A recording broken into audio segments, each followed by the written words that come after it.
So in this video, I'm going to cover the main points that you should have in your notes for the Philippines reading, section 4, called McKinley's Last Days. And so there's actually three parts to this. The first part is about the election of 1900. And so McKinley's been president for 4 years, and William Jennings Bryan, if you recall, is running for president again. And he takes on McKinley with the promise to get the United States out of the Philippines and grant them their independence. The Philippines War was fairly, um, it just was not very supported in the United States.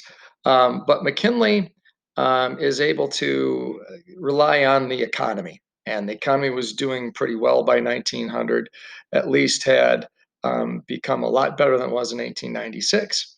And so McKinley basically runs on the fact that the economy is getting better, and he highlights the uh, imperialist movement in Cuba. And so if you actually take a look at this um, campaign poster here with McKinley on it and his vice presidential candidate, which was Teddy Roosevelt. That's going to be important later. But notice he basically, a couple of these things, he's saying, hey, look, your life is better, the economy is better with me as president. And he highlights that, with Spanish control of Cuba, it was bad. Now we're in control and things are so much better. So he concentrates on the benevolent assimilation aspect of how things were going with imperialism and kind of ignores the whole Philippine question. I don't know if politicians do that at all today or not, but I'm kidding, they do. So anyway, that's the first section. 4.2, the capture of Aguinaldo. And he was, of course, the independence leader of the Philippines and the one kind of in charge of the fighting against American imperialism. Well, the Americans really emphasized, let's get this guy. And if we can get him, cut the head off the opposition, then we'll be able to take over the Philippines fairly easily.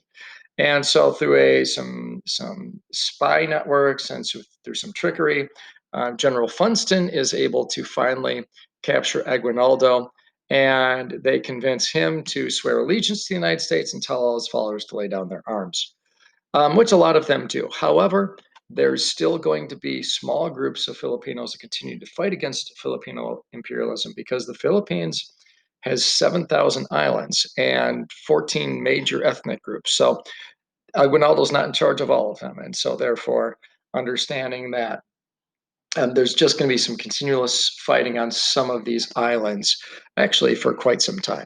The final piece of this reading was about the assassination of President McKinley. And he is assassinated by Leon Kol. I learned how to pronounce this guy's name. Cholgos. Okay, and Cholgos. That's how you say it.